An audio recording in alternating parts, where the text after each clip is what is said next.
안녕하세요. 땅의 길을 알려주는 남자 땅해입니다. 이번 영상에서는 요즘 많은 분들이 관심을 가지고 계신 경기 남부 신설철도 노선과 잠실 청주공항 광역철도 노선을 통해 앞으로 용인지역 철도 노선은 어떻게 연결이 되며 환승이 가능한 지역의 역은 어느 지역이 있는지, 그리고 개발을 하려면 어떤 요건들이 충족이 되어야 하는지, 또한 우리가 용인지역 토지 투자 시 관심을 가져야 할 지역은 어디가 있는지 알아보는 시간을 갖도록 하겠습니다.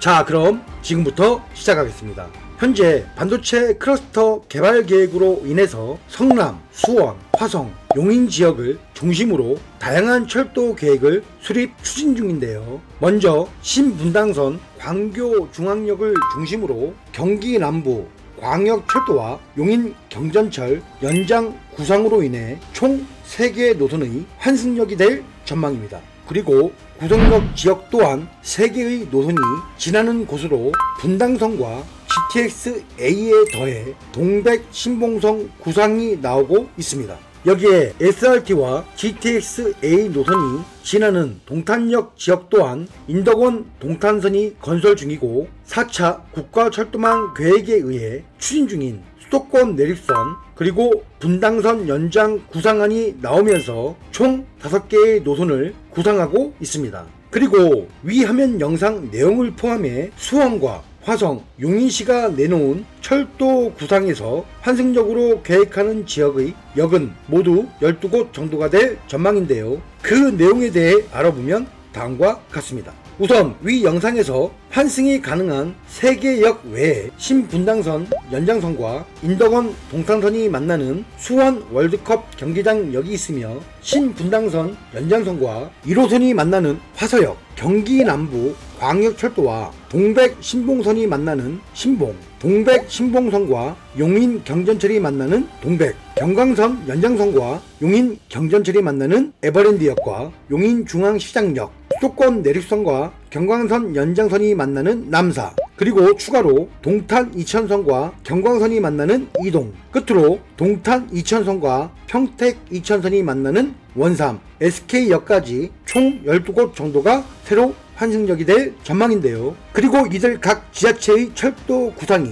현실화가 될 경우 경기 남부를 관통하는 교통망이 지금보다 상당히 좋아지며 촘촘해질 전망입니다. 그 중에서도 특히 서울과의 접근성을 높이기 위해 잠실 청주광 광역철도 노선을 계획 중입니다. 이 노선은 새로 신설되는 노선이 아닌 기존에 계획한 노선을 추가 연결하는 노선으로 상당히 중요한 노선인데요. 이 노선은 현대건설과 유신이 합작해 국토교통부에 민간 제안을 한 노선이며, 이 노선에 대해 알아보면 위 그림에서 보듯 서울 잠실 종합운동장역에서 수서 성남 용인 신봉 성북 도시개발구역을 지나 수원에서 화성을 잇는 50.7km 구간이 1단계 구간이고, 여기서 동탄과 연결, 동탄에서 안성과 진천, 충북 혁신도시를 지나 청주공항까지 78.8km 구간이 2단계 구간으로 총 사업비는 약 7조 5,750억 원이 소요되는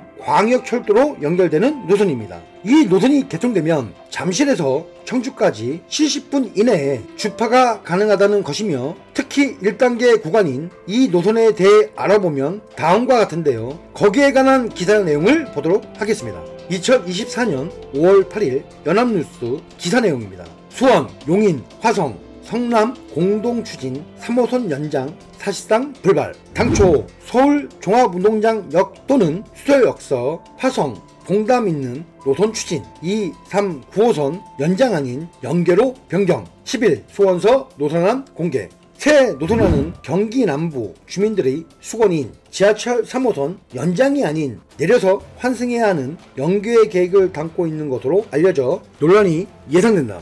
새 노선안은 4개 시가 지난해 7월 공동 발주한 서울 3호선 연장 경기 남부 광역철도 기본 구상 및 사전 타당성 조사 용역 결과를 통해 나온 노선이다. 당초 4개 시는 서울 지하철 3호선을 수서역에서 경기 남부까지 연장하는 것을 목표로 상생 업무 협약을 체결하는 등 노력해 왔으나 용역 과정에서 3호선 연장이 아닌 연계로 노선이 정해지면서 애초 목표였던 3호선 연장은 사실상 불발됐다. 4개 시 시장들은 10일 용역 결과 도출된 1, 2안 2가지 노선안 중 1가지를 채택해 새 노선안으로 발표할 예정이다. 이란은 서울 지하철 3호선 수서역에서 성남, 판교, 용인수지, 수원, 광교, 화성, 봉담을 잇는 노선 2안은 수서역에서 북서쪽으로 3.5km가량 떨어진 지하철 2, 9호선 종합운동장역에서 시작해 수서역을 거쳐 성남, 판교, 용인수지, 수원, 광교, 화성, 봉담을 잇는 노선으로 알려졌다. 1, 2안 모두 수서역 또는 종합운동장역까지 이어지긴 하지만 승객이 하차해 서울 지하철로 환승해야 하는 탓에 연장이 아닌 연계 노선이다. 1안과 2안 노선은 영상을 참고하시기 바랍니다. 하여튼 1안이든 2안이든 동탄에서 수도권 내륙선과 연계할 수밖에 없는 노선인데요. 여기에 경기도에서 추진 중인 철도 노선과 환승역 주변 토지 투자 시 알아야 할 내용은 성남, 수원, 화성 지역을 지나 만들어질 철도 노선과 환승역 주변 대부분이 기존 시가지와 신도시를 중심으로 지나간다는 것으로 최근 부동산 R1 사이트에 따르면 2018년부터 2023년까지 5년간 경기, 용인, 화성, 수원 지역의 집값 상승을 알 수 있는데요. 즉 토지 가격이 상승하는 요인보다는 향후 아파트 가격 상승 부분이 더 크게 작용할 것으로 보여진다는 것입니다. 또한 같은 기간 경기도 평균 집값이 58.6% 오른 것과 비교를 해보면 특히 용인 지역 상승폭이 큽니다. 그 중에서도 최근 한국부동산원이 발표한 2월 집가 동향에 따르면 처인구 땅값 상승률은 전월 대비 0.501%로 전국 시군구 중에서 가장 많이 올랐습니다. 즉 아직까지 미개발지, 미성숙지가 많은 용인 처인구 지역에 철도와 환승역이 생긴다면 분명 토지가격 상승에 영향을 미칠 수밖에 없다는 것입니다. 이런 이유로 앞서 잠실에서 청주까지 연결 2단계 구간인 수도권 내륙선과 경강선이 만나는 용인 남서역 주변 지역을 눈여겨봐야 할 필요가 있다 생각합니다. 그리고 이 지역을 개발하기 위해서는 어떤 요건이 충족되어야 하는지 알아보면 다음과 같은데요. 거기에 관한 기사 내용을 보겠습니다. 반도체로 푼 45년 난제, 평택, 송탄, 상수원 보호구역 해제 방침, 용인 반도체 국가산단 부지 포함돼 송탄, 상수원 보호구역 해제 불가피, 정부, 경기도, 평택시, 용인시 등 상생협약 수질 개선 대책도 포함. 정장선 평택시장은 17일 국토교통부, 환경부, 경기도, 용인시, 삼성전자, 한국토지주택공사 등과 상생협약을 체결한 후 가진 언론 브리핑에서 국가 핵심 사업인 반도체 산업 육성을 위해 송탄 상수원 보호구역을 내년 상반기까지 해제하기로 결정했다고 밝혔다. 정 시장은 작년 3월 정부가 발표한 용인 이동 남사 첨단 반도체 국가산단 부지가 송탄 상수원 보호구역에 일부 포함됨에 따라 구역 조정이 불가피한 상황이었다면서 수질 환경 보전 책임이 있는 지자체장 입장에서는 안타깝고 어려운 결정이었지만 정부의 반도체 산업 육성 의지와 주민 의견 등을 고려해 이같이 결정했다고 말했다. 용인시의 경우 상수원 보호구역 1.572제곱킬로미터, 공장 설립 제한지역 9.41제곱킬로미터, 공장 설립 승인지역 53.45제곱킬로미터 등 64.432제곱킬로미터가 규제에 묶여 있다. 이런 상황에서 지난해 3월 정부가 발표한 용인 이동 남사 첨단 반도체 국가산단 부지 7.28제곱킬로미터의 약 19%에 달하는 남사업 1.4제곱킬로미터가 송탄 상수원 공장 설립 승인 지역에 포함되면서 송탄 상수원 보호구역 해제 논의는 급물살을 탔다. 아울러 그간 상수원 보호구역 지정으로 규제에 묶여있던 지역은 주거, 문화, 산업이 어우러지는 친환경 복합 개발 계획을 마련해 개발한다는 계획도 세웠다. 위 기사 내용에서 보듯 주거, 문화, 산업이 어우러지는 친환경 복합 개발, 거기에 수도권 내륙선과 경광선이 만나는 남사 역세권, 그리고 이동 남사 삼성 시스템 반도체 개발로 인해 용인시에서 추진 중인 남사 신도시 개발 시 우선 선행돼야 할 부분은 상수원 보호구역 해제는 필수입니다. 그래서 특히 오늘 상수원 보호구역 해제 등 현안 논의하면서 용인 특례시와 평택시에서도 대승적으로 함께해 주셨고, 오늘 협약으로 지역발전, 규제 개선, 또 깨끗한 상수원 공급에 일석삼조의 효과를 기대하게 됐다는 점에서 아주 기쁘게 생각합니다. 위 영상에서 보듯 남사 상수원 보호구역 해제는 조만간 이루어질 수밖에 없다는 것이고, 이로 인해 토지 가격이 상승하는 요인으로 작용한다는 부분인데요. 하지만 문제는 이 지역이 현재 토지거래 허가구역으로 토지 투자 시 토지거래 허가가 풀리는 기간까지 어느 정도 시간이 필요하다는 것입니다. 그럼 용인 지역 토지 투자 시 이 남사역 주변 지역 외에 어디가 있는지 알아보도록 하겠습니다. 그 전에 앞서 용인 원삼 SK하이닉스 토지 투자로 수익을 본 예를 들어 설명드리겠습니다. 위 화면 영상에서 보시는 토지는 2019년 3월 원삼 SK하이닉스를 발표하기 전인 2018년 2월 약 4,210평 토지를 평당 65만원에 매입하여 금년 5월 초에 평당 500만원에 매매한 토지인데요. 여기서 우리가 알아야 할 부분은 이 토지를 매입할 당시 SK하이닉스를 발표하기 전이었다는 사실이고, 거기에 서울 세종고속도로에서 원산면 진입 시 이 318번 도로를 이용할 수밖에 없다는 부분에 따라 토지 가격이 상승할 조건을 갖추었다는 것입니다. 그럼 위 토지와 같이 용인 원삼 SK하이닉스 건설로 인해 앞으로 수익이 날 수밖에 없는 지역의 토지는 어디가 있을까 하는 부분인데요. 그 내용에 대한 부분은 제4차 국가철도망 계획에 의해 현재 계획 진행 중인 평택 이찬선과 동탄에서 이천으로 연결 예정인 노선이며, 이 노선으로 인해 환승 예정인 원삼 SK역 주변 지역이라 보여집니다. 거기에 용인시에서 추진 중인 반도체 민자도로 L2 노선이 상당히 중요한데요. 거기에 관한 용인시의회 제282회 제1차 항미상 의원과 반도체 이과장 최순필에 대한 회의록 영상을 보겠습니다. 네, 수고 많으십니다, 과장님. 설명서 302쪽에 보시면 적격성 조사 수수료 건에 대해서 예산을 1억 800만 원 하셨네요. 네네. 이 사업이 그 용인 대촌 배감 고속화도로로 민간 투자 사업에 대해서 여쭤볼 건데요. 네네.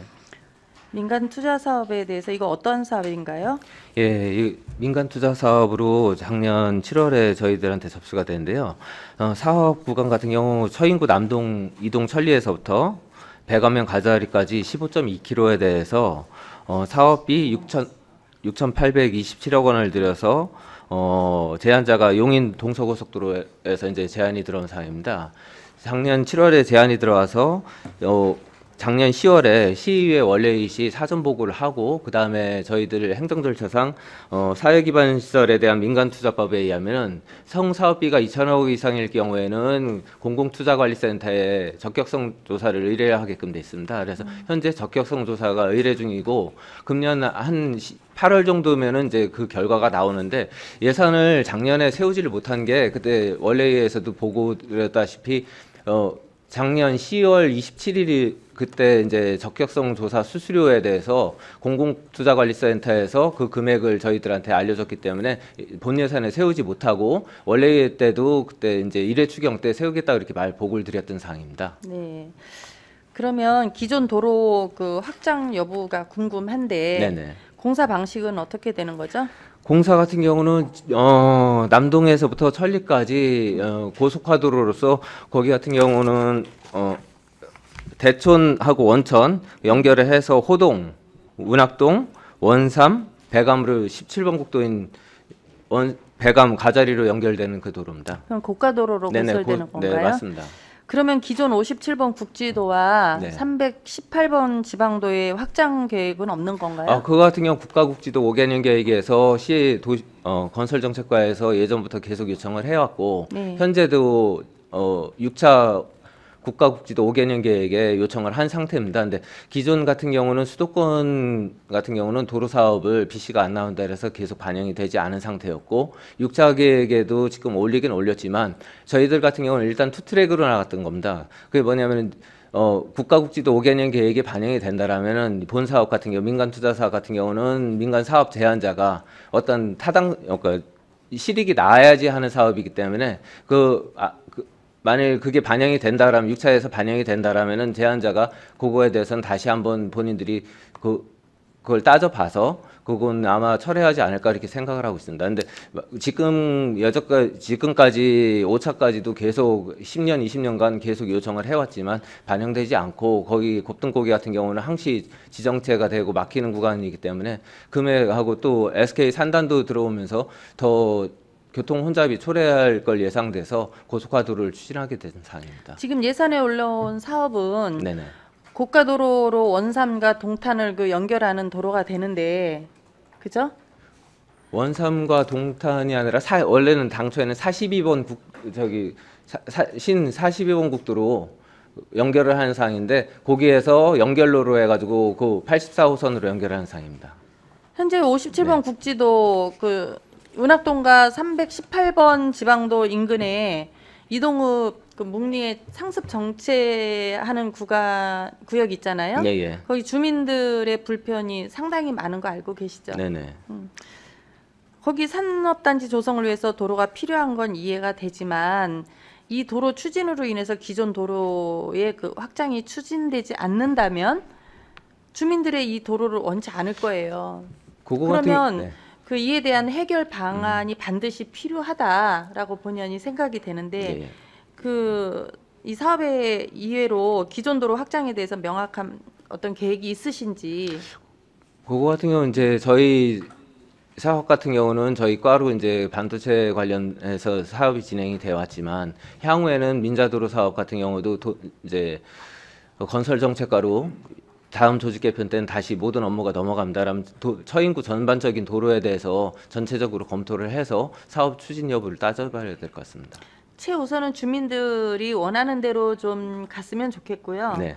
아무쪼록 운학동과 이동읍 등에 살고 계시는 주민들께서 피해를 보지 않도록 기존 도로 확장을 적극 추진해 주실 것을 강력히 당부드리고 싶습니다. 네, 이상입니다. 위 영상에서 보듯 대촌 배감 고속화도로 종착지인 끝 가자리 지점에서 두창로 길로 연결되는 지역이 향후 토지 가격이 상승할 지역으로 보여지며 여기서 원삼 SK 역세권 개발 시 분명 이 두창로 길 확장은 필수로 이 점 참고하시어 투자하시기 바라며 이번 영상은 여기에서 마치겠습니다. 감사합니다.